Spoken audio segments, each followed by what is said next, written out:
আমাদের আজকের গল্প মাসুদ রানা সিরিজের মুক্ত বিহঙ্গ দ্বিতীয় খণ্ড। লিখেছেন লেখক কাজী আনোয়ার হোসেন। প্রথম প্রকাশ 1989 সাল। পার্ট 9। অ্যানিকে নিয়ে নিতম্বিনীর ট্যারিটে উঠে পড়ল রানা। ট্রাক চালানোর দায়িত্ব পেয়েছে সদ্য মুক্তি পাওয়া গালাদের একজন। 30 জনের মধ্যে তাদের সংখ্যা কম নয়, 12 জন। দুটো গাড়ি একসঙ্গে রওনা হবে, সামনে থাকবে আর্মার্ড কার। রওনা হতে গিয়েও পূব দিকে একবার তাকালো রানা, আর ঠিক তখনই অন্ধকারে চিরে আকাশে উঠল একটা স্টার শেল। চোখ দাদানো আলোটা নেবার অপেক্ষায় না থেকে আর্মার্ড কার ছেড়ে দিল রানা। সঙ্গে সঙ্গে ওটার পিছু নিল ট্রাকটা। কামানের গর্জন শোনা গেল কয়েক মিনিট পর। ইতিমধ্যে আরও প্রায় 1 মাইল পেরিয়ে এসেছে ওরা। বিস্ফোরণের শব্দে চমকে উঠল রানা। গোলাটা পড়ল নিতম্বিনীর 30 গজ সামনে, তবে অনেকটা ডান দিকে এসে। গোলা বারুদ ভর্তি ট্রাকের উপর শেল পড়লে কি হবে জানা আছে রানার। পরবর্তী শেলটা পড়ল বেশ অনেকটা পিছনে। শেষ স্টার শেল নিভে যাবার পর নতুন আর একটা বেশ কিছুক্ষণ জ্বলল না। আর কোনো কামানের গোলাও ছুটে এলো না ওদের দিকে। খানিক পর আবার স্টার শেল উঠল আকাশে, কামানও গর্জে উঠল। তবে ইতিমধ্যে নাগালের বাইরে চলে এসেছে ট্রাক আর আর্মার্ড কার। বুঝতে পেরে আবার ট্রাকের পেছন থেকে গান গেয়ে উঠল আদিবাসীরা। অ্যামুনিশন বাক্সের গায়ে রাইফেল ঠুকে আনন্দ প্রকাশ করছে। 40 মাইল ফেরিয়ে এলো ওরা। ক্যাম্পের কাছাকাছি এসে নিতম্বিনীর গতি মন্থর করল রানা। কাউকে কিছু বলতে হলো না। ট্রাক থেকে লাফ দিয়ে নেমে পড়ল যোদ্ধারা। অবিশ্বাস্য বিস্ময়ের সঙ্গে অ্যানি দেখল আর্মার্ড কারটাকে ঘিরে ফেল তারা। টায়ারের থেকে একরকম ছো দিয়ে রানাকে ছিনিয়ে নিল 8-10 জোড়া কালো লোমসাত। কামাল হাসানের ক্যাম্পে ইতিমধ্যে মহা শোরগোল বাঁধিয়ে দিয়েছে গালা গোত্রের প্রধান নূর আয়াং। সদল বলে হাজির হয়েছে সে। কামাল হাসানের কাছে বিচার চায়। রানা আর অ্যানি তার মুখের ঘ্রাস 3 জন ইটালিয়ান বন্দীকে কেড়ে নিয়ে এসেছে। তার দাবি এই মুহূর্তে রানা আর অ্যানিকে তার হাতে তুলে দিতে হবে। বহু যুগ পর এই প্রথম কামাল হাসানকে ভাব গম্ভীর চেহারা নিয়ে চুপ করে থাকতে দেখা গেল। বিশেষ করে রানার বিরুদ্ধে কোনো অভিযোগ বিশ্বাস করতে রাজি নন তিনি। তার ধারণা রানা যদি বন্দীদের মুক্ত করেই থাকে, তার পেছনে সঙ্গত কোনো কারণ না থেকে পারে না। নূর আয়াং হুমকি দিল, কামাল হাসান সুবিচার না করলে আইন নিজের হাতে তুলে নেবে সে। এই সময় ক্যাম্পে ঢুকল আদিবাসীদের বিজয় মিছিল। শোরগোল শুনে তাঁবু থেকে বেরিয়ে এলেন বৃদ্ধ কামাল হাসান। মিছিলটা দেখে তার দাঙ্গাধীন মাড়ি বেরিয়ে পড়ল। অকস্মাৎ ঘুরলেন তিনি, ছুটে ভেতরে ঢুকলেন। টেনে হিচড়ে বের করে আনলেন নূর আয়াং গালাকে। যাও, বদলা নাও, করো বিচার। ওই তো রানা, যাও। গোটা ক্যাম্প জ্যান্ত হয়ে উঠল। শিশুরা কেঁদে উঠল হারিয়ে যাওয়া বাবাকে আবার দেখতে পেয়ে। স্ত্রীরা পাগলিনীর মতো ছুটল ফিরে আসা স্বামীদের বুকে আশ্রে পড়বার জন্য। একজন গালা ছুটে এসে গোত্র প্রধানকে জানালো 3 জন ইটালিয়ান বন্দির বিনিময়ে 30 জন যোদ্ধাকে কেড়ে নিয়ে এসেছে মাসুদ রানা। তাদের মধ্যে 12 জনই গালা। এই মুহূর্তে তাদের কাঁধেই সওয়ার হয়ে রয়েছে নমস্য উদ্ধারকর্তা। কামাল হাসানের তর্জন গর্জন আর লম্পজম্পের সামনে টিকতে না পেরে চোরের মতো পালিয়ে গেল নূর আয়াং। তার নিজের গোত্রের লোকজনই রানাকে নিয়ে এমন মেতে উঠেছে, এখন বিচারের কথা উচ্চারণ করাও বিপজ্জনক। চকচকে ফটোগ্রাফিক প্রিন্টের দিকে সবিষয়ে তাকিয়ে থাকলো জেনারেল ফাদ। সিংহবদের উল্লাস নিয়ে গর্বিত শিকারীর মতো আর্মার্ড কার গর্বিনীর পাশে দাঁড়িয়ে রয়েছে কাউন্ট ডিকান্ডিয়ার লেখরেখ। গর্বিনীর খোল জাজরা হয়ে রয়েছে। পিছনে পড়ে রয়েছে আদিবাসী রাস্তা আর হারাবি যোদ্ধাদের লাশ। রক্তে লাল হয়ে আছে তাদের শত ছিন্ন আলখেল্লা। জেনারেল ফাদের জানা নেই যুদ্ধক্ষেত্রে ছড়িয়ে থাকা লাশগুলো চাতুর্যের সঙ্গে সংগ্রহ করা হয়েছে। ওগুলোর মধ্যে বেশিরভাগই শিপটাদের লাশ। 1-2 করে গুনল জেনারেল ফাদ, প্রায় 200 মতো হবে। তার মানে ভাবল সে, কাউন্ট ডিকান্ডিয়া তার রিপোর্টে কিছুই বাড়িয়ে লেখেনি। সত্যি তাহলে 2000 আদিবাসীকে হত্যা করতে সমর্থ হয়েছে শিপটারা। কর্নেল ডিকান্ডিয়া নিজের কর্তৃত্ব ছবির সাহায্যে রেকর্ড করে রাখতে চাইলেও এই ক্ষেত্রে ঘটেছে ঠিক উল্টোটা। ক্যামেরাম্যান সার্জেন্ট বানান্টো সাদা বারবার পোজ দেওয়ার জন্য অনুরোধ করলেও মধ্যমাঠে গিয়ে গর্বিনীর পাশে দাঁড়াতে রাজি হয়নি সে। অবশেষে মেজর রাকা রিপোর্ট দিল শত্রুপক্ষ যুদ্ধক্ষেত্র ছেড়ে পালিয়েছে। তবু সাহস হলো না কাউন্টের। মেজরকে সে নির্দেশ দিল আর্মার্ড কারটাকে ক্যাম্পের দিকে অন্তত খানিকটা টেনে নিয়ে আসবার ব্যবস্থা করো, সেই সঙ্গে জোগাড় করো 200 আদিবাসী লাশ। মেজর সবিনয়ে জানালো আদিবাসীরা মারা পড়েছে মাত্র জনা 50। 200 লাশ জোগাড় করা সম্ভব নয়। খেপে উঠে কাউন্ট বলল, ফটোয় দেখে লাশ চেনা সহজ কথা নয়। আদিবাসী না হলেও চলবে, বাকি 150 লাশ শিপটাদের হোক না, ক্ষতি কি? তবে ওদের মাথায় বা হাতে লাল কাপড়ের পট্টি বেঁধে দিও, যাতে কমিউনিস্ট বলে চেনা যায়। তার নির্দেশ অক্ষরে অক্ষরে পালন করে মেজর রাকা, কারণ ইতিমধ্যে তার জানা হয়ে গেছে যে জেনারেল ফাদ আর মিস্টার এক্স কাউন্টকে যোদ্ধা হিসেবে নেপোলিয়নের সমকক্ষ বলে ভাবতে শুরু করেছে। ফটোটা নামিয়ে রেখে মিস্টার এক্সের দিকে তাকালো জেনারেল ফাদ। কাউন্ট দেখছি তাক লাগিয়ে দিল। ওকে ডেকে পাঠান, পরামর্শ দিল মিস্টার এক্স। ব্যক্তিগতভাবে ওকে আমাদের অভিনন্দন জানানো দরকার। তাছাড়া সেলাসি বাহিনীর সাথে যোগ দেওয়ার জন্য আরো তাড়াতাড়ি অ্যাডভান্স করতে হলে তার আর কি সাহায্য দরকার তাও শোনা যাবে। হেডকোয়ার্টার থেকে তলব করা হয়েছে খবর শুনেই পিলে চমকে উঠল কাউন্টের। যুদ্ধ সম্পর্কে প্রতিটি রিপোর্টে গাদা গাদা মিথ্যে তথ্য দিয়েছে সেই। প্রথমে তার ধারণা হলো সেগুলো সব ফাঁস হয়ে গেছে। কে ফাঁস করলো? মেজরকে সে আগেই ভয় দেখিয়েছে। ব্যক্তিগতভাবে সে যেন জেনারেল ফাদকে কোনো রিপোর্ট না পাঠায়। একটা হুমকি দিতেও ভোলেনি। তার সম্পর্কে কোনো কথা জেনারেল ফাদকে লাগালে সেটা মাফিয়া চক্রের কানে উঠবে, ফলাফল উন্মেয়। হুঁশিয়ারিটা মেজরের অন্তরে পৌঁছানোর কথা। তার জানা থাকবার কথা মাফিয়ার অশুভ দৃষ্টি থেকে পরিত্রাণ পাওয়া কোনো ইটালিয়ানের পক্ষে সম্ভব নয়। মেজরকে ডেকে কাউন্ট বলল, আমার বাহিনীতে একজন স্পাই আছে, তার পরিচয় এখনো আমি জানি না। কাজেই তুমিও সন্দেহের ঊর্ধ্বে নাও। আমি আসমারায় যাচ্ছি, ওখান থেকে ফিরে তার পরিচয় জানব। জেনে রাখো, স্পাইয়ের শাস্তি হলো মৃত্যুদণ্ড। সার্জেন্ট সাতা আর ড্রাইভারকে নিয়ে আসমারার উদ্দেশ্যে রওনা হয়ে গেল কাউন্ট। সঙ্গে 3 ট্রাক ভর্তি দেহরক্ষী থাকলো 100 জন। আসমারার প্রধান সড়কে পৌঁছে ক্যাসিনোর সামনে থামল রোলস রয়েস। কাউন্টের মন খারাপ।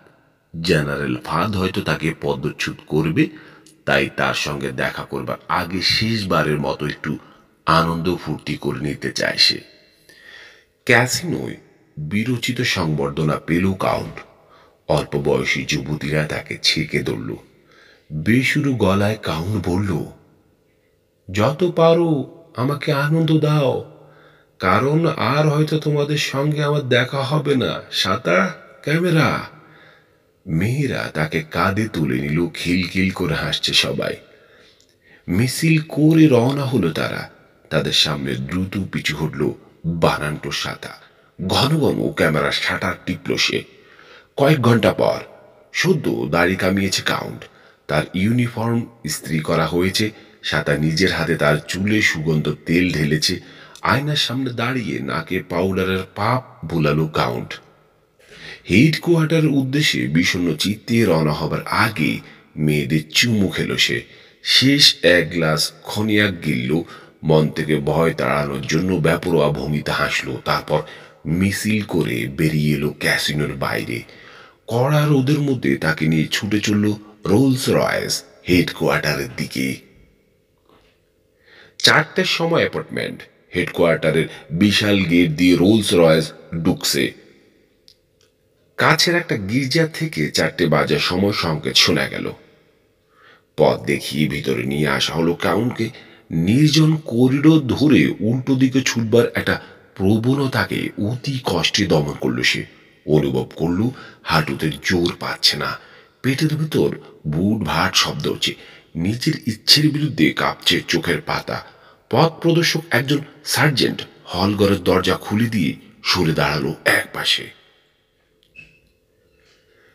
ভেতরে ঢুকে কাউন্ট দেখল শিপটাদের অনেক অফিসার উপস্থিত রয়েছে। তাদের মধ্যে ইটালিয়ান উপদেষ্টাদের সংখ্যাও কম নয়।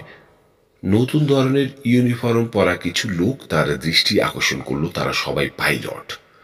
বড় একটা দীর্ঘশ্বাস ফেলল কাউন্ট। জেনারেল ফাদ একজন স্যাডিস্ট। লোকজনের সামনে তাকে অপদস্থ করবার সিদ্ধান্ত নিয়েছে সে।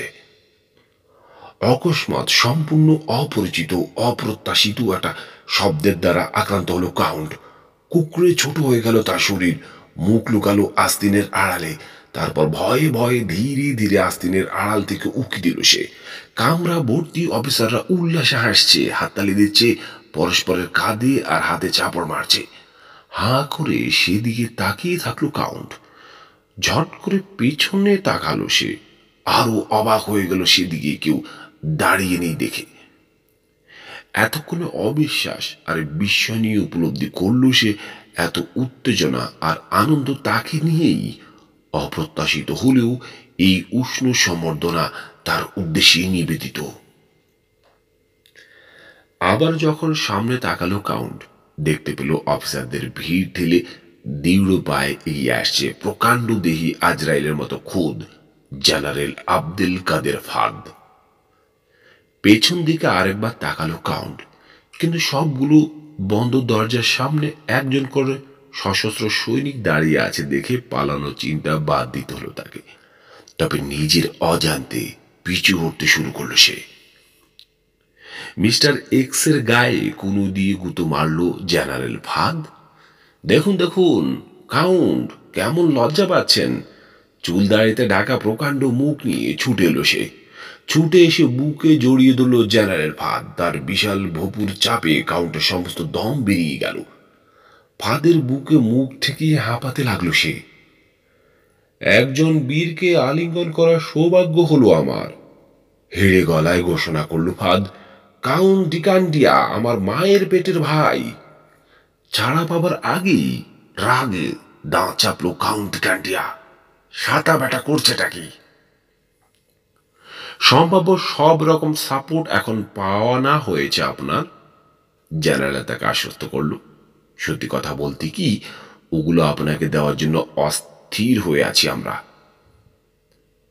হেডকোয়ার্টার প্রাইভেট স্টাডি রুমে এই মুহূর্তে ওরা শুধু 3 জন উপস্থিত, কাউন্ট, জেনারেল ফাদ আর মিস্টার এক্স। গোল টেবিলে ভাঁজ খোলা একটা ম্যাপ আর মদ্যপানের সরঞ্জাম রয়েছে। আমার আর্মার দরকার, ইতস্তত না করে বলল কাউন্ট। মোটা ইস্পাতের প্লেট চিরকালই তাকে আকৃষ্ট করে, নিরাপত্তার একটা নিশ্চয়তা এনে দেয়। আমরা আপনাকে 1 স্কোয়াড্রন হালকা CB-3 দেব, বলল ফাদ। অর্ডারটা টুকলো ফ্যাডে। CB-3 মান্দাত্তা আমলের বাতিল ট্যাঙ্ক। প্রথম মহাযুদ্ধের পর ওগুলোর প্রচলন উঠে গেছে। ইথিওপিয়ার কমিউনিস্টদের বিরুদ্ধে যারা গোপন ষড়যন্ত্রে মেতেছে, নিজেদের পরিচয় আড়াল করবার জন্য টাকা পয়সা ইত্যাদি সবই জেনারেল ফাদ আর মিস্টার এক্সের মাধ্যমে খরচ করতে হয় তাদেরকে। তাদের এই দুর্বলতার সুযোগ ভালোভাবেই নিচ্ছে ওরা দুজন। আধুনিক অস্ত্র শস্ত্র কিনবার মতো যথেষ্ট টাকা পেলেও খুঁজে খুঁজে পরিত্যক্ত অস্ত্র আর আর্মার কিনছে ওরা। বাকি টাকা নিজেদের অ্যাকাউন্টে জমা করছে। আর এয়ার সাপোর্ট দরকার আমার। ওই সব চার্লিতে আপনার ইঞ্জিনিয়াররা কি একটা ল্যান্ডিং স্ট্রিপ তৈরি করতে পারবে? ম্যাপে আঙ্গুল রেখে প্রশ্নটা আরো স্পষ্ট করল ফাদ। এলাকাটা খোলা আর সমতল, তেমন কোনো সমস্যা হবে বলে মনে করি না, আগ্রহের সঙ্গে বলল কাউন্ট।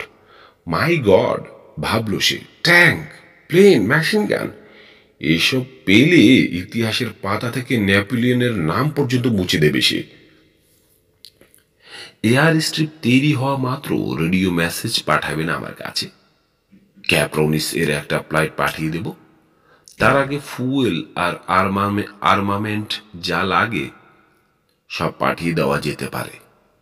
অবশ্য আমার এয়ারফোর্স উপদেষ্টার সাথে কয়েকটা বিষয় আলাপ করে নিতে হবে। তবে আমার মনে হয় 100 কিলো বোমা খুব কাজে দেবে ওখানে। High explosive and fragmentation. Yes yes, ব্যাকুল কণ্ঠে সায় দিল কাউন্ট। আর নাইট্রোজেন মাস্টার্ড গ্যাস ব্যবহার করতে কোনো অসুবিধা নেই তো? না না, কোনো অসুবিধা নেই, প্রায় চিৎকার করে উঠল কাউন্ট। কিছু পাওয়ার প্রস্তাব প্রত্যাখ্যান করা তার স্বভাব নয়। যা দেওয়া হবে সবই সে গিলবে। গুড, বলল ফাদ। প্যাড আর পেন্সিল রেখে দিয়ে হেলান দিল চেহারে। পেটে পা দিয়ে নাড়ি বুড়ি সব বের করে ফেলা উচিত। ভয়ানক চমক উঠল কাউন্ট। বুঝতে পারল না তাকেই উদ্দেশ্য করে কথাটা বলা হলো কিনা। বিড় করে বলল সে, পরাজয়ের শ্রেয় মৃত্যু শ্রেয়। আমরা ইথিওপিয়ায় কমিউনিস্টদের শেষ দেখতে চাই। কোন রকম দয়া দেখানো চলবে না, গর্জে উঠল কাউন্ট। এবার আর একটা বিষয়। নিজের চেয়ারে নড়ে চড়ে বসল মিস্টার এক্স। অর্থপূর্ণ দৃষ্টিতে জেনারেল ফাদের দিকে তাকালো সে। ফাদ হাততালি দিল। স্টাডির দরজা খুলে গেল। ভেতরে ঢুকল একজন দীর্ঘদেহী ইটালিয়ান যুবক। সিনিয়র মাস্ট্রোনি আমার এবং মিস্টার এক্সের প্রতিনিধি হিসেবে কাজ করবেন, বলল ফাদ। পলিটিক্যাল ব্যাপারটা উনি খুব ভালো বোঝেন। সিনিয়র মাস্ট্রোনি, আপনি শুরু করতে পারেন। কাউন্টের দিকে ফিরল সে। সিনিয়র মাস্ট্রোনি আপনাকে ক্ষেত্র বিশেষে গাইড করবেন। সাদা গ্যাবার্ডিনের স্যুট পরে আছে মাস্ট্রোনি, চেহারায় আভিজাত্য। খুব করে কেশে গলা পরিষ্কার করল সে। তারপর শুরু করল। এই সিদ্ধান্ত আমাদের যারা মুরব্বী তাদের। পরিচয় প্রসঙ্গে বৃহৎ শক্তি বলাই যথেষ্ট আশা করি। তারা চাইছেন রাস্টাফারিয়ান, গালা আর হারারি গোত্রগুলো যে বিশাল এলাকা জুড়ে বসবাস করছে সেখানে নতুন প্রশাসন ব্যবস্থা গড়ে উঠুক। এই মুহূর্তে এলাকাগুলো কমিউনিস্ট সমর্থক কামাল হাসান আর তার ছেলে হাসান সালের দখলে রয়েছে। যুদ্ধে ওরা হেরে যাবার পর নতুন একজনকে শাসনকর্তা বা গভর্নর হিসেবে নিয়োগ করার সিদ্ধান্ত হয়েছে। কাউন্ট ঠিক বুঝতে পারল না আনন্দ প্রকাশ করবার জন্য স্টাডি রুমে নেচে ওঠা উচিত হবে কিনা। জেনারেল ফাদকে সে তেমন ভয় পায় না, ভয় পায় তার হিংস্র চেহারাটাকে। দীর্ঘ আলোচনার পর সমস্ত আয়োজন শেষ করে আনা হয়েছে বলাই বাহুল্য। এই ধরনের চুক্তিতে কোটি কোটি ডলার খরচ অর্থাৎ হাত বদল করার দরকার পড়ে। এই ক্ষেত্রেও তার ব্যতিক্রম ঘটেনি। উপযুক্ত সময়ে সংশ্লিষ্ট পক্ষ তার আনুগত্য ঘোষণা করবেন। তার বিশাল যোদ্ধা বাহিনী নিয়ে যোগ দেবেন কাউন্ট ডিকান্ডিয়া বাহিনীর সাথে। হতাশায় চুপসে গেল কাউন্ট। কে সে?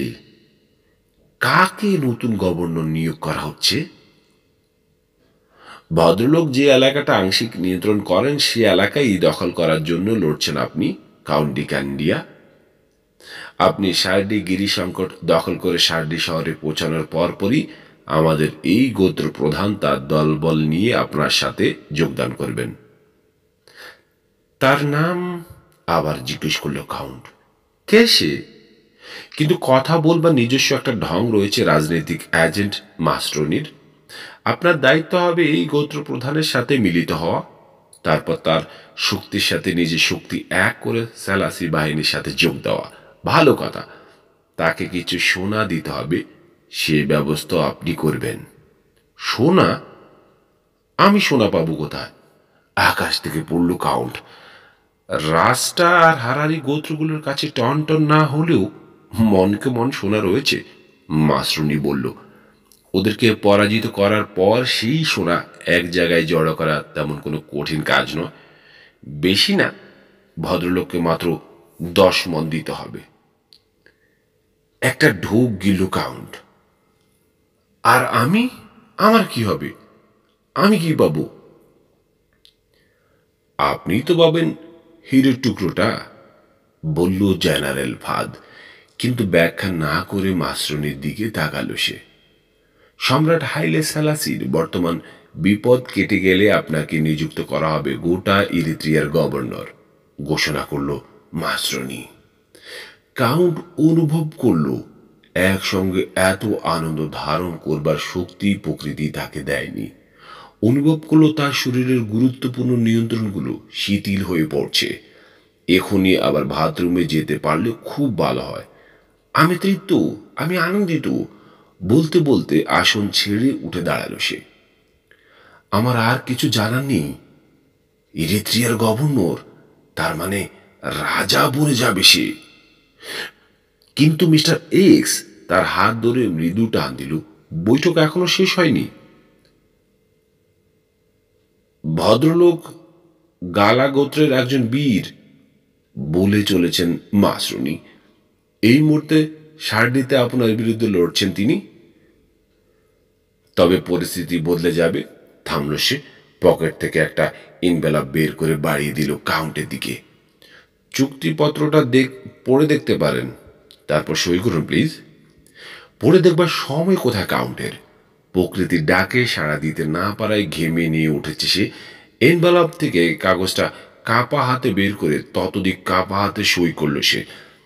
তার হাত আর স্বাক্ষরের দিকে সন্দেহের চোখে তাকিয়ে থাকলো মাস্রনি। তারপর সে অন্য আরেক প্রসঙ্গ তুলল। আপনার রিপোর্টে আপনি 3 জন বিদেশির কথা বলেছেন, কাউন্ট ডি ক্যান্ডিয়া, যাদেরকে আপনি বুদ্ধিমত্তা, চাতুর্য আর অসম সাহসের সাহায্যে বন্দি করেছিলেন, এবং যাদেরকে ছেড়ে দেওয়ার বিনিময়ে আপনি 200 শিপটাকে মুক্ত করে আনেন। বলাই বাহুল্য, বন্দি 3 জন ইটালিয়ান সম্পর্কে কাউন্ট তার রিপোর্টে কিছুই লেখেনি। 3 জনের মধ্যে একজনের পরিচয় আমরা উদ্ধার করতে পেরেছি। এই মেয়েটি আসলে কমিউনিস্টদের দালাল, জার্নালিস্টের ভূমিকা অভিনয় করছে সে। কাজ করে একটা মার্কিন পত্রিকায়। পত্রিকাটির বিরুদ্ধে ইউরোপ বিরোধী ভূমিকা গ্রহণের অভিযোগ আগে থেকেই ছিল, এখন নতুন করে যোগ হলো কমিউনিস্টদের সমর্থক। এই মেয়েটার পাঠানো রিপোর্ট এরই মধ্যে প্রচার করা হয়েছে সারা দুনিয়ায়। ফলে আমাদের মহৎ উদ্দেশ্য সম্পর্কে কিছু ভুল বোঝাবুঝির সৃষ্টি হয়েছে। ভবিষ্যতে হয়তো কিছু বাস্তব অসুবিধার মধ্যে পড়তে হবে, তবে এখনই উদ্বিগ্ন হবার মতো কোনো কারণ আমি দেখছি না। সংক্ষেপ করুন প্লিজ, ব্যাকুল কণ্ঠে আবেদন জানালো কাউন্ট। তার চেহারা টকটকে লাল হয়ে উঠেছে, নিঃশ্বাস ফেলছে ভয়ে ভয়ে, পেটের উপর কোনো রকম চাপ যাতে না পড়ে।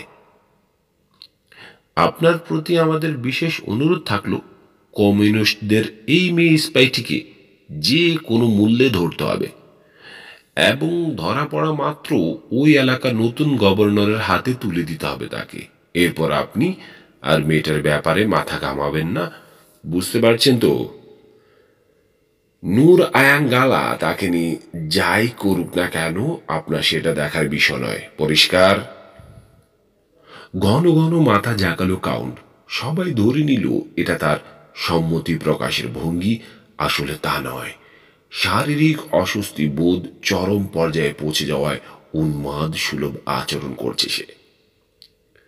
বাকি 2 জন বিদেশি সম্পর্কে আমরা সিদ্ধান্ত নিয়েছি, ওরা সন্ত্রাসবাদী। ওরা যদি বন্দী হয় গুলি করে মেরে ফেলতে হবে, গায়েব করে দিতে হবে লাশ। আমার উপর ভরসা রাখতে পারেন, বলল কাউন্ট।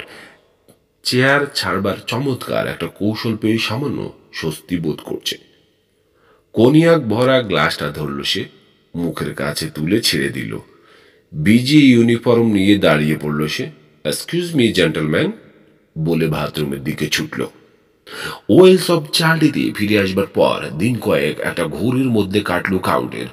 আনুষ্ঠানিক ঘোষণার অপেক্ষায় না থেকে, যুদ্ধ জয়ের শর্ত পালন না করে, নিজেকে সে ইরিত্রিয়ার গভর্নর হিসেবে প্রচার করে দিল।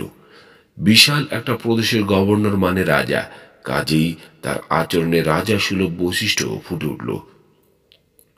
কোনো কাজ করে না, কেউ কোনো অপরাধ করুক বা না করুক, আশেপাশে যাকে পায় তাকেই শুধু দণ্ড দেয়। সময় কাটায় যুবতী মেয়েদের কোলে মাথা রেখে। হপ্তা ছাড়িয়ে যেতে চলেছে, নতুন ট্যাঙ্ক বহর পৌঁছেছে ক্যাম্পে। সেগুলো সম্পর্কে তেমন কোনো আগ্রহ দেখালো না।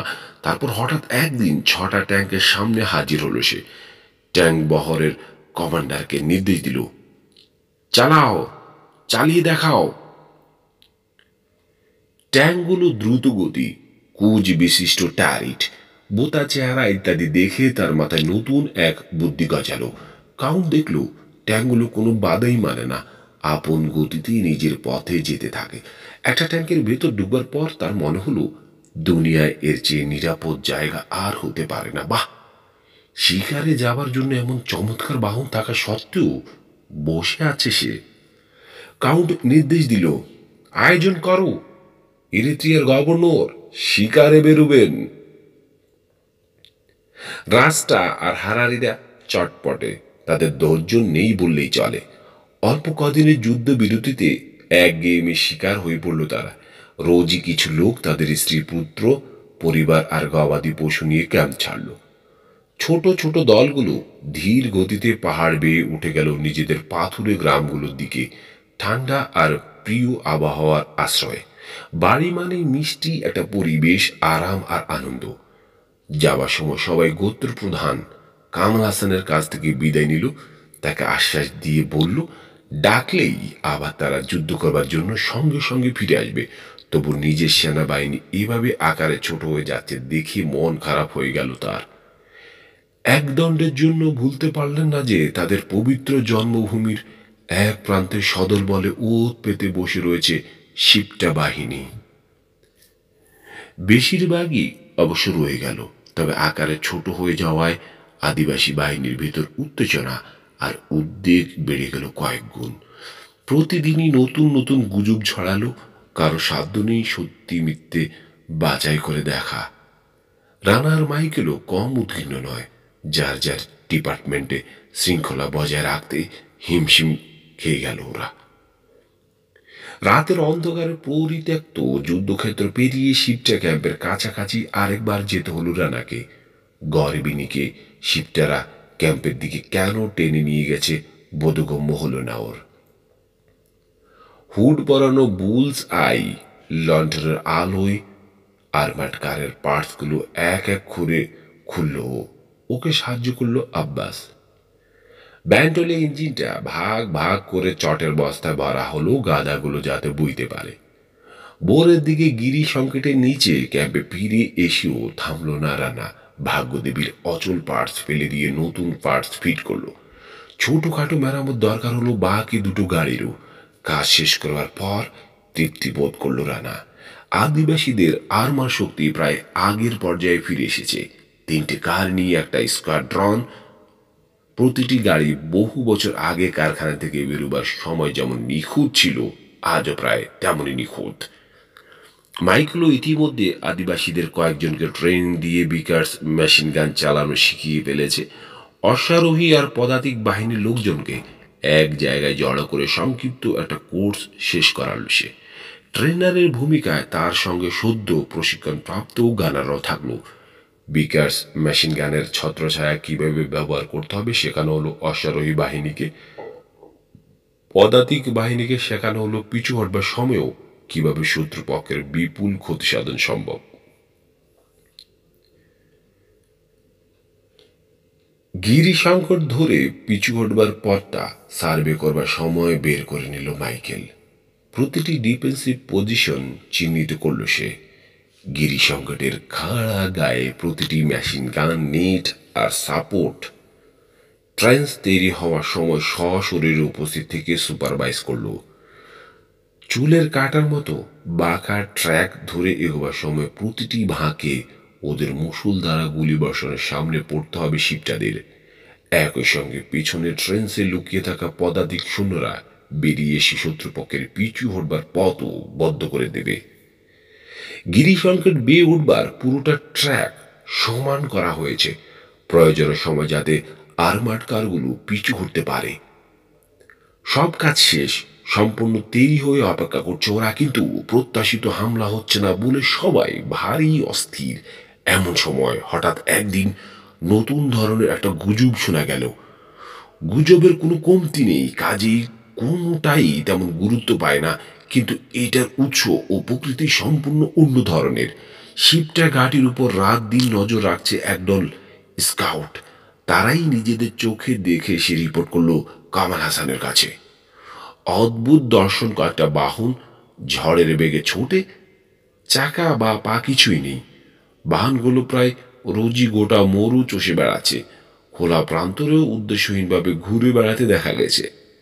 রিপোর্ট শুনে রানা আর মাইকেলের দিকে সপ্রশ্ন দৃষ্টি তুলে তাকালেন কামাল হাসান। জিজ্ঞেস করলেন, হাউ ডু ইউ ডু? চাকা নেই, চিন্তিত দেখালো মাইকেলকে। রানার দিকে ফিরল, উঁচু করলো একটা ভুরু। কি হতে পারে বুঝতেই পারছো কি? পারছি, মাথা জাগালো রানা। তবে নিজেদের গিয়ে একবার দেখে আসা দরকার। আকাশের চাঁদ আধখানা হলেও তার আলো ইস্পাতের তৈরি ট্র্যাকের গভীর দাগ পরিষ্কার চেনা গেল মাটিতে। হামাগুড়ি দেওয়ার ভঙ্গিতে কিছুক্ষণ স্থির হয়ে থাকলো রানা। খুঁটিয়ে দেখলো দাগগুলো। উপলব্ধি করলো ওর সবচেয়ে ভীতিকর আশঙ্কাটাই সত্যি হতে চলেছে। ওর প্রিয় লৌহমানব এগুলোকে এবার লড়তে হবে ট্র্যাক লাগানো আরো অনেক ভারী ভাওনের সঙ্গে। ওগুলোয় কি আছে কল্পনা করে নিল রানা। রিভলভিং ট্যারিড, বড় ভোরের দ্রুত বর্ষণক্ষম ভারী আগ্নেয়াস্ত্র। কি ঘটতে পারে দিব্য দৃষ্টিতে দেখতে পেল। ভারী আগ্নেয়াস্ত্র থেকে ছুটে এলো একটা মিসাইল। নিতম্বিনের সামনের আর্মার ভেদ করে ইঞ্জিন কম্পার্টমেন্টে ঢুকলো। সব চোরমার করে দিয়ে বেরিয়ে গেল খোল ভেঙ্গে নিয়ে। যাবার সময় ছাতু করে দিয়ে গেল পথে ক্রুদের যে কজনকে পেল। ট্যাঙ্ক, বিড় করে বলল ও, ব্লাডি ট্যাঙ্ক। আমি বলবো আমাদের মধ্যে একজন সেন স্কাউট রয়েছে, বলল মাইকেল। চঞ্চলার টারিতে আয়েশ করে বসে রয়েছে সে। নবিস কেউ হলে ধরে নিত দাগগুলোর জন্য নিশ্চয়ই কোনো ডাইনোসর দায়ী, কিন্তু সেন্য দৃষ্টি মাসুদ রানাকে ফাঁকি দেওয়া অত সহজ নয়। কথা শেষ করে চুরুটের শেষ মাথাটা টারেটের পাশে ঘষে নেবানোর জন্য হাত লম্বা করলো সে। জানে কাজটা খেপিয়ে তুলবে রানাকে। গম্ভীর চেহারা নিয়ে শীতে হলো রানা। তোমার আগামী জন্মদিনে উপহারটা পাবে একটা ছাইদানি রাইফেল, মেশিন গান বা কামানের গোলাগুলি খেয়ে ওর আর্মার্ড কার জাজরা হোক, তাতে কিছু আসে যায় না, কিন্তু ইচ্ছাকৃতভাবে কেউ ওটার গায়ে জ্বলন্ত তামাক ঘষে নোংরা করলে ওর পিত্তি জ্বলে যায়। জানে সেই উদ্দেশ্যেই কাজটা করা হলো। দুঃখিত ওলচ্যাপ। অবাধ নিঃশব্দ হাসি ফুটল মাইকেলের ঠোঁটে। একদম ভুলে গিয়েছিলাম, আর কখনো হবে না। ছোট্ট একটা পরীক্ষা করার লোভ সামলাতে পারিনি। ট্রেনিং পাওয়া আর্টিলারি লোক যদি না হও, তোমার এত লাগে কেন? মেজর বা কর্নেল কি? জবাব না দিয়ে আলটা দৌড়ে গাড়ির মাথায় চলল রানা। হ্যাজ গোলে নেমে পড়ল ড্রাইভিং সিটে। ইঞ্জিনের আওয়াজ যতটা সম্ভব কম রেখে ছেড়ে দিল চঞ্চলাকে। খোলা প্রান্তর ধরে ধীর গতিতে এগুলো ওরা। সেই পুরনো চিন্তাটা ফিরে এলো রানার মাথায়। ওদের তিনজনের কথা ভাবছে, যেমন রোজই ভাবে। অনেক আগে সিদ্ধান্ত নিয়েছ মাইকেল যেখানে শুদ্ধ মানুষ হয়ে উঠবার সুযোগ খুঁজছে, সেখানে তার কাছ থেকে অ্যানিকে কেড়ে নেওয়ার মতো নির্মম আচরণ ওর দ্বারা সম্ভব নয়। অ্যানিকে সত্যিই পছন্দ করে ও। জানে মাইকেল না রানা এই উভয় সংকট সূচক প্রশ্ন নিয়ে ক্ষণে ক্ষণে তার দ্বিধায় বোগাটো অত্যন্ত স্বাভাবিক। মাইকেলের কাছে নিজেকে সমর্পণ করবার পর অ্যানি একটা পবিত্রতা অর্জন করেছে। তারপর নৈতিক কারণেই রানা আর তাকে স্পর্শ করতে পারে না। ওদের মিলন আর প্রেমের প্রতি শ্রদ্ধা রয়েছে রানার মনে। ভালো হতো যদি এখানেই শেষ হতো সমস্যাটা। রানা সতর্ক হবার পর কয়েক হপ্তাহ কেটে গেছে। ইতিমধ্যে বেশ কয়েকবার মাইকেলের অনুপস্থিতিতে রানা তাঁবুতে এসেছে। অ্যানি খোলা প্রান্তরে বা গিরিখাদে কাজ করবার সময়ও রানার সঙ্গে ঘনিষ্ঠ হবার চেষ্টা করেছে মেয়েটা। রানা চেষ্টা করেছে সে যেন মনে কোনো আঘাত না পায়। ইঙ্গিতে মাইকেলের প্রশংসা করেছে ও। নিজের বাউন্ডুলে জীবনের সংক্ষিপ্ত বিবরণ দিয়ে বোঝানোর চেষ্টা করেছে ওকে নিয়ে ঘর বাঁধা স্বপ্ন দেখলে ঠকতে হতে পারে। আবাসে প্রেম নিবেদন করতে চেয়েছে অ্যানি, সাড়া না পেয়ে রেগে গেছে সে। এমনকি রানাকে এই প্রশ্ন শুনতে হচ্ছে, তুমি কি কাপুরুষ? নির্লিপ্ত থাকবার চেষ্টা করেছে রানা, হাসি মুখে অনাগ্রহ দেখিয়েছে, সৎ পরামর্শ দিয়ে বলেছে যে তোমাকে পেলে উপকৃত হবে। সমস্ত দ্বিধা আর ভাবাবেগ জেরে ফেলে তার কাছেই যাওয়া দরকার তোমার। কিন্তু অ্যানি বোঝেনি বা বুঝতে চায়নি। যতই দিন যাচ্ছে রানার প্রতি ততই ঝুঁকে পড়ছে সে। তবে মাইকেলের প্রতি যে তার টান নেই তা নয়। অ্যানি আর মাইকেলের মধ্যে এখনো কৌতুক আদান প্রদান হয়। মাঝে মধ্যে ওদের দুজনকে একসঙ্গে দেখেছে রানা ক্যাম্পের উপর খাড়া কোনো পাথরের মাথায় দাঁড়িয়ে আছে কিংবা কাটা ঝোপের ভেতর দিয়ে হাঁটছে। কথা বলার সময় ঝুঁকে আছে পরস্পরের দিকে। দুদিন একই সময় দুজনেই ওরা ক্যাম্পে অনুপস্থিত ছিল পুরোটা সকাল। অকস্মাৎ খিলখিল শব্দে অ্যানির হেসে ওঠা কিংবা অস্ফুট কোনো মন্তব্য শুনবার জন্য ঝুঁকে মাইকেলের ঘনিষ্ঠ হওয়া, মাইকেলের শ্রুতিমধুর কৌতুক বা লম্পজম্প বহুল অঙ্গভঙ্গি দেখে কৃত্রিম রাগ বা বিস্ময় প্রকাশ করা ইত্যাদি আগের মতো নির্ভেজাল আছে। কিন্তু তারপরও অ্যানি মাইকেলকে ডিঙ্গিয়ে রানাকেই যেন পেতে চায়। অ্যানিকে পরিষ্কার করে কিছু বলা রানার জন্য অত্যন্ত কঠিন। আমি তোমাকে পছন্দ করি কিন্তু তোমাকে ভালোবাসি না বা তোমার প্রেমিক হতে চাই না, এই ধরনের কথা মুখ ফুটে কেউ বলে না, বলা উচিত নয়। আর মাইকেলকে সত্যি পছন্দ করে রানা। শুধু পছন্দ নয়, তার চেয়েও বেশি উপলব্ধি করে ও। দুজন পুরুষ মানুষের গভীর বন্ধুত্ব কখনো ব্যাখ্যা করা যায় না। মাইকেলের সুদর্শন চেহারার দিক থেকে মুখ ফিরিয়ে থাকা রানার পক্ষে সম্ভব নয়। তার বিদ্রুপাত্মক দৃষ্টিভঙ্গি দারুণ উপভোগ করেও। তার স্মার্ট পালিশ করা চকচকে বহিরাবরণ, অতি অভিনয় দোষে দুষ্ট ভূমিকা, বেপরোয়া জীবন দর্শন, কৃত্রিম স্বার্থপরতার নিচে অন্য এক জাতের পুরুষ লুকিয়ে আছে, যাকে সত্যিকার একজন মানুষ হিসেবে চিনতে ভুল হয়নি রানার। তাকে কতটুকু ভালোবাসে ও নিজেও কি জানে? সে আমার বন্ধু। ঠোঁটে ক্ষীণ বাঁকা হাসি নিয়ে অন্ধকারে তাকিয়ে থাকলো রানা। চঞ্চলাকে নিয়ে এগোচ্ছে দক্ষিণ আর পূব দিকে, জানে আকাশের গায়ে লালচে হয়ে থাকা অংশটার নিচেই শিবটাদের ক্যাম্প। তাকে আমি ভালোবাসি। কিন্তু মাইকেল অত্যন্ত চালাক। এরই মধ্যে রানার আচরণে নিরুত্তাপ একটা ভাব লক্ষ্য করছে সে। আবার সে ইঙ্গিতে জানতেও চেয়েছে খেলা ভালো জমছে না কেন। এখন যদি সে গুণাক্ষরেও টের পায় রানা প্রতিযোগিতায় কোনো দিন ছিল না বা নেই বলা যায় না, স্রেফ অ্যানির দিক থেকে মুখ ফিরিয়ে নেবে সে। তার পক্ষে এই ধরনের আচরণ যে সম্ভব বেশ বুঝতে পারে রানা। নিলে জিতে নেবে, এটা তার শুধু মুখের কথা ছিল না। কাজে সেই পুরনো সিদ্ধান্তটাই বহাল থাকলো। আরো কিছুদিন অভিনয় করে যেতে হবে রানাকে। এক সময় টারের থেকে হ্যাজ গলে নিচের দিকে ঝুঁকলো মাইকেল। রানার কাঁধে টোকা দিল। সামনে বাঁ দিকে একটা নালা, ওটা দিয়ে বোধহয় কাজ হবে। চঞ্চলাকে সেদিকে ঘুরিয়ে নিল রানা। কয়েক সেকেন্ড পর থামল। কিন্তু বেশি গভীর, মন্তব্য করল। সূর্য ওঠার পর তাতে বরং সুবিধেই হবে, রিচ পর্যন্ত পরিষ্কার দেখতে পাবো, আর পূব দিকে গোটা প্রান্তরে চোখ রাখা যাবে। হাত তুলে শিবটা সার্চ লাইটের আবা আর তার সামনের খোলা মরুভূমিটা দেখালো মাইকেল। সম্ভবত ওদিকেই রোজ ওরা খেলাধুলা করে। এখান থেকে দেখতে কোনো অসুবিধা নেই। এখনই আমাদের আড়াল নিতে হয় ওলচাপ। ওদের প্ল্যান হলো শিবটা স্কোয়াড্রনের গতিবিধি দেখবার জন্য সারাটা দিন ব্যয় করবে। রাতের অন্ধকারে আবার গর্ত থেকে বেরিয়ে ফিরে যাবে ক্যাম্পে। মাইকেলের যুক্তি মেনে নিল রানা। চঞ্চলাকে নিয়ে ডাল বেয়ে নালার ভেতর নামলো। এক সময় থামলো, আর্মার্ড কারের শুধু ট্যারিটের খানিকটা অংশ পাড় ছাড়িয়ে উঁচু হয়ে থাকলো। দূর থেকে দেখে জানা যাবে না। পশ্চিম দিকে মুখ করে থাকলো চঞ্চলা। ওটার সামনে মসৃণ একটা ঢাল। প্রয়োজনের সময় ডালটা বেয়ে দ্রুত উঠতে পারবে ওরা। হঠাৎ করে পালানোর দরকার হতে পারে। ইঞ্জিন বন্ধ করলো রানা।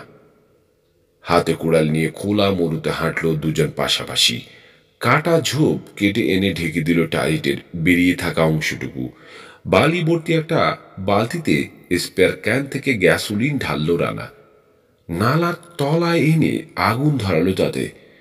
গায়ে আগুনের আঁচ থাকায় মরুর হিম বাতাস কাপ ধরাতে পারল না। ওদিকে কফির জন্য পানিও গরম হচ্ছে। দুজনেই ওরা চুপচাপ, যে যার নিজের চিন্তায় মগ্ন। আমার মনে হয় আমাদের একটা সমস্যা আছে। অবশেষে নিস্তব্ধতা ভাঙল রানা। এক দৃষ্টে তাকিয়ে রয়েছে আগুনের দিকে। যত পিছনেই তাকাই সমস্যাবহুল পরিস্থিতিতে হাবুডুবু খাচ্ছি। এই দৃশ্য ছাড়া আর তো আমি কিছু দেখতে পাই না ওল্ড চ্যাপ, মৃদু কণ্ঠে বলল মাইকেল। তবে কয়েকটা ব্যাপার দেখো না দেখার ভান করলে, যেমন অভিশপ্ত একটা মরুভূমিতে আটকা পড়েছি। আশেপাশে সঙ্গী সাথীরা সবে অসভ্য আর রক্তকেক খুনি। শিপটা বাহিনীর সাথে শিক্ষিত সভ্য ইটালিয়ানরাও আমাকে খুন করার চেষ্টা করছে। ক্যাশ হয় কিনা সন্দেহ আছে। এমন একটা চেক ছাড়া পকেট খালি। 100 মাইলের মধ্যে ভালো কোনো মদের বোতল দেখতে পাচ্ছি না। আর শিগগির পালাবার কোনো সম্ভাবনা নেই ইত্যাদি দেখেও যদি না দেখার ভান করি তাহলে বলবো ওল্ড চ্যাপ, আমার আকার আকৃতি এখন পর্যন্ত অবিকৃতই আছে। কাজেই আমিও বেশ সুখে আছি। কি আমি অ্যানির কথা ভাবছিলাম। আহ অ্যানি, তুমি জানো আমি ওর প্রেমে পড়েছি। আমাকে তুমি অবাক করলে। আগুনের কাপা কাপা আলো নিঃশব্দে শয়তানে হাসি হাসলো মাইকেল। সেই জন্যেই কি ভাবাবেগ বেজা মুখ হা করে হাবার মতো ঘুরঘুর করছে কদিন ধরে। হাম্বাম্বা করছে মিলনের মরশুমে সার যেমন করে। ও লর্ড, তুমি না বললে আমার কল্পনাতেও আসতো না। আমি সিরিয়াস মাইকেল। ওটাই তো আমার 1 নম্বর সমস্যা ওল্ড চ্যাপ। সবকিছুই তুমি অতিরিক্ত সিরিয়াসলি নাও। 3 ভাগের 2 ভাগ সম্ভাবনা বাজি ধরে বলতে পারি তোমার মনে এরই মধ্যে আইবিলয়তা ঢাকা কটেজের স্বপ্ন মাথাচাড়া দিতে শুরু করেছে। কটেজের সামনে সুন্দর বাগান, বাড়ির পিছনে ছোট্ট সুইমিং পুল, অদূরে বিশাল গম ক্ষেত, একদারে বনভূমি, খোঁড়ারে 1000 গরু মোষ, পুকুরে বড় বড় মাছ। মিলছে তো কি? ছবিটা অনেকটা ওরকমই প্রায়। তীক্ষ্ণ কণ্ঠে বাধা দিল রানা। হ্যাঁ, ব্যাপারটা সিরিয়াস। এই ব্যাপারে আর কার কি ভূমিকা? তুমি আর আমি কে কোথায় দাঁড়িয়ে আছি? বুক পকেট থেকে 2টো সুরুট বের করলো মাইকেল। একটা রানার 2 ঠোঁটের মাঝখানে গুজে দিল। শুকনো একটা গাছের ডালে আগুন ধরিয়ে রানার মুখের দিকে বাড়িয়ে দিল সেটা। বিদ্রুপাত্মক হাসি খসে পড়েছে তার ঠোঁট থেকে। চিন্তিত গলা, কিন্তু তার মুখের ভাব আগুনের অনিশ্চিত আলোয় বুঝতে পারা কঠিন। কর্নওয়ালের কাছাকাছি জায়গাটা চিনি আমি। 150 একর। ছবির মতো সুন্দর পুরনো একটা ফার্ম হাউস। অবশ্যই ছোটখাটো কিছু মেরামতের কাজ করতে হতে পারে। নিজের রুচি মতো এক আধটু বদলে নেব। তবে শেডের তলায় গরু আর ঘোড়াগুলো ভারী স্বাস্থ্যবান। তুমি জানো ওল্ড চ্যাপ, নিজের হাতে দুধ দোয়াতে ভালোবাসি আমি। জীবনের মজাটা তো গায়ে। হে, শিকার করো, মাছ ধরো, গম ফলাও, এলাকার মাথা হয়ে থাকো, সাধারণ মানুষের সহস্র ও অভিবাদন গ্রহণ করো। চেক ভাঙিয়ে যা টাকা পাবো তার সাথে ব্যাংক লোন বিনিয়োগ করে যা দাঁড়াবে বোধহয় হয়ে যাবে। কি? এরপর দুজনেই ওরা চুপ করে থাকলো। কাপে কফি ঢেলে আগুন নেবালো রানা। নড়ে চড়ে মাইকেলের দিকে মুখ করে বসলো আবার। ব্যাপারটা অতটুকুই সিরিয়াস? অবশেষে নিস্তব্ধতা ভাঙল মাইকেল। তাহলে শান্তি বা সমঝোতায় আসার কোনো উপায় নেই? ভদ্রলোকের চুক্তি সম্ভব নয়? ঠোঁটের কাছে মহক তুলে বিড়বিড় করল রানা।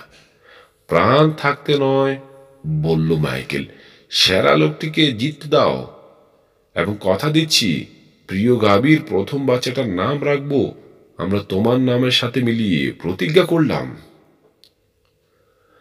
আবার ওরা চুপ করে গেল, যে যার নিজের চিন্তায় অন্যমনস্ক। মগে চুমুক দিল, টান দিল চুরুটে। দুজনের একজন ঘুমালে বাড়ি, একসময় বলল রানা। টর্চ করে দেখা যাক কে ঘুমাবে। পকেট থেকে সেই মুদ্রাটা বের করে আঙ্গুলের টোকায় শূন্যে ছুড়ে দেওয়ার জন্য প্রস্তুত হলো মাইকেল। হেডস, বলল রানা।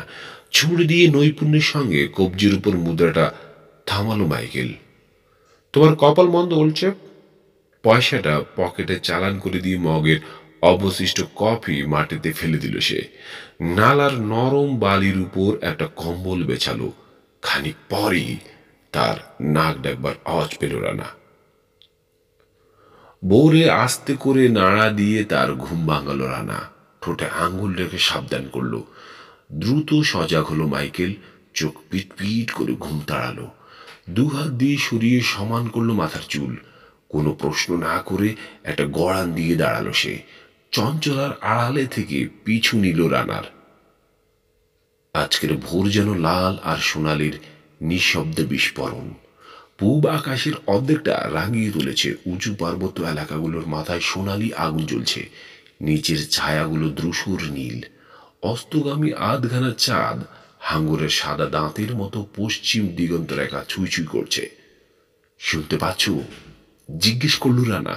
মাথা ঘুরিয়ে নিস্তব্ধ ভোরে কান পাতল মাইকেল। কাপা কাপা একটা শব্দ। কি? মাথা ঝাঁকালো মাইকেল। চোখে বিনকিওয়ালা তুলল। ধীরে ধীরে রোদ লাগা রিজগুলোর উপর দৃষ্টি ভোলালো। ওদিকে তীক্ষ্ণ চাপা কণ্ঠে বলল রানা। ওর হাত অনুসরণ করে বিনকিওলার ঘোরালো মাইকেল।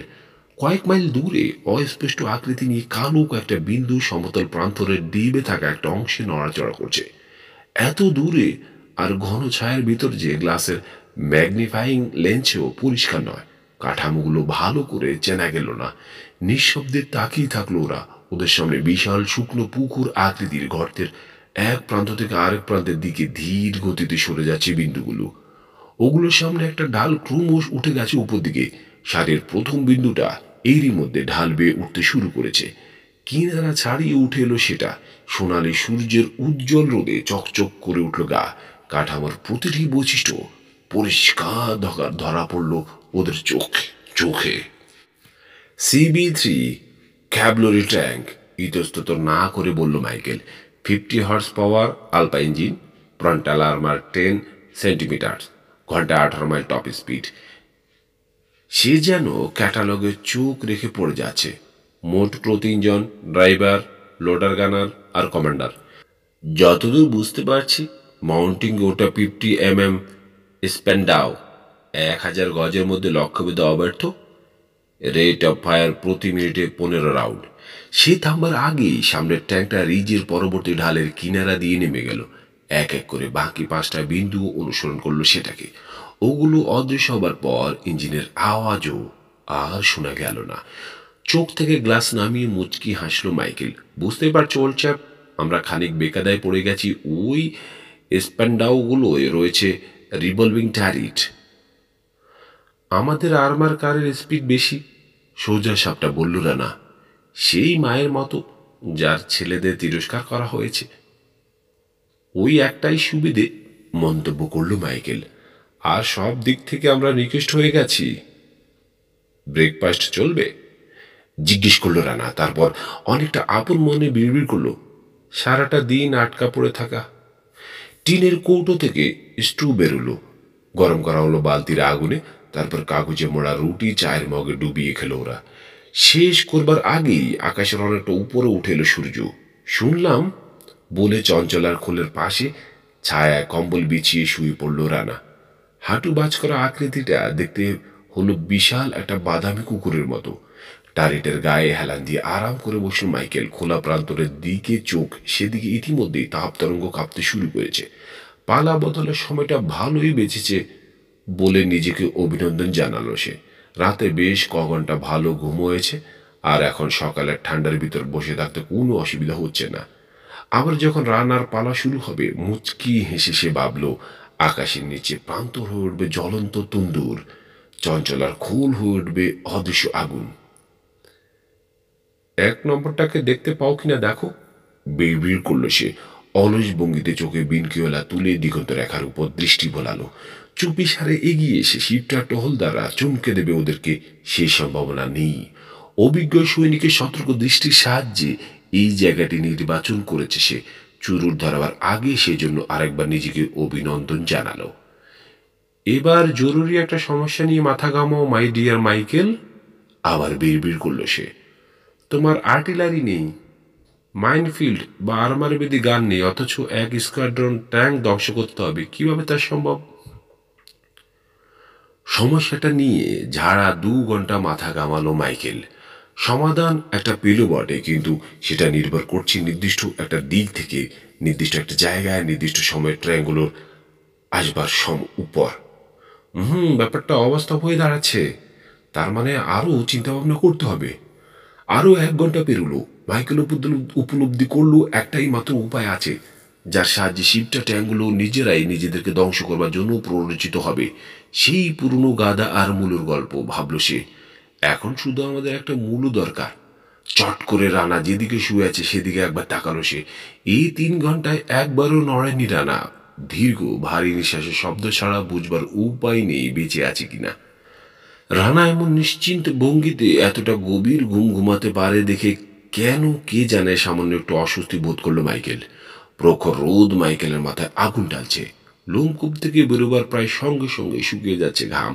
চামড়ায় রয়ে যাচ্ছে স্বচ্ছ মিহি লবণের প্রলেপ। চোখে বিনকোয়েলা তুলে আবার দিগন্তের দিকে তাকালো সে। তাপ তরঙ্গের অস্পষ্ট হয়ে আছে দিগন্ত রেখা, কাছাকাছি রিজগুলো প্রায় কোনো অস্তিত্বই ধরা পড়ল না। গরম বাতাস দ্রুত জায়গা বদল করল।